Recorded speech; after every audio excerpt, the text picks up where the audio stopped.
બનેલા ભાવનગરની જે હુમલાની ઘટના છે તેમાં એસઆઈટીની રચના થઈ છે. પોલીસ દ્વારા હવે કઈ દિશા તરફ તપાસ શરૂ કરાઈ છે? જે બગદાણામાં ગુનો દાખલ થયો છે એમાં પ્રાથમિક રીતે બગદાણા પોલીસ અને ત્યારબાદ કેએસ પટેલ પીઆઈ મહુવાએ તપાસ કરેલી હતી.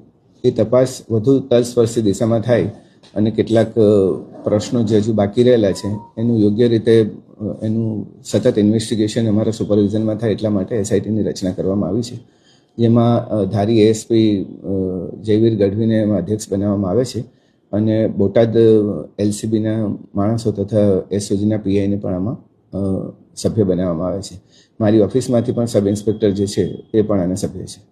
એસઆઈટીની રચનાની જે રચના કરી છે તેમાં કેટલા દિવસ બાદ આનો અહેવાલ હજી આજે કામગીરી શરૂ કરી છે. દરેક પાસાઓની એફઆઈઆરથી લઈને બાકીના કેટલા સ્ટેટમેન્ટ છે બધાનું હજી વિશ્લેષણ કરવામાં આવશે.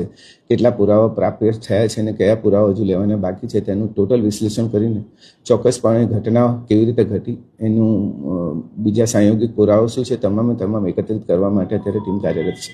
સમગ્ર કેસની અંદર એક જ પ્રશ્ન ઉઠી રહ્યો છે, આરોપ લાગી રહ્યો છે કે લોક સાહિત્યકાર માનવા આહીના દીકરા જયરાજ આરે છે તેમના દ્વારા હુમલો કરાયો છે. જો પ્રાથમિક તપાસની અંદર કોઈ પણ જગ્યાએ એવું પ્રસ્થાપિત થયું છે કે હુમલો તેમના દ્વારા કરાયો? હજુ કેસ પેપર્સ અમે સ્ટડી કરી રહ્યા છે અને ક્યાં કેવી રીતે શું મોટિવેશન હતું, આરોપીઓ ક્યાંથી આવ્યા, એમના શું કનેક્શન હતા ને એ બધું અત્યારે તપાસ કરી રહ્યા છે. એટલે પ્રાથમિક રીતે જે મેં ચર્ચા કરી છે કે કયા કયા એરિયા પર અમારે ફોકસ કરવું છે. થોડું તપાસ આગળ વધ્યા બાદ જ હું આમાં બતાવી શકીશ.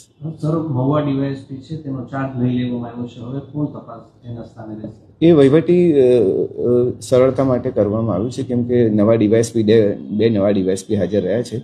મહુવા ડીવાયએસપી જ્યારે અંશુલ જૈન હતા એએસપી, એમની ટ્રાન્સફર બાદ હમણાં બે ડીવાયએસપીનું પોસ્ટિંગ થયું છે, એટલે તળાજા ડીવાયએસપીને ચાર્જ આપવામાં આવ્યો છે. સર, સરકારમાંથી આજે એસઆઈટીને લઈને કોઈ અગત્યની સૂચના આપવામાં આવી?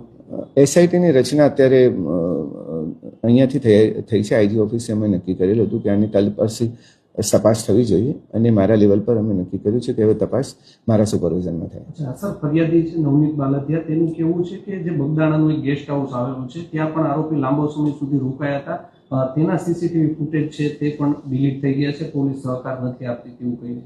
ના, હવે આવા પ્રશ્નો નહીં રહે. અમે તમામ તલસ્પર્શી બાબતોની તપાસ કરીશું.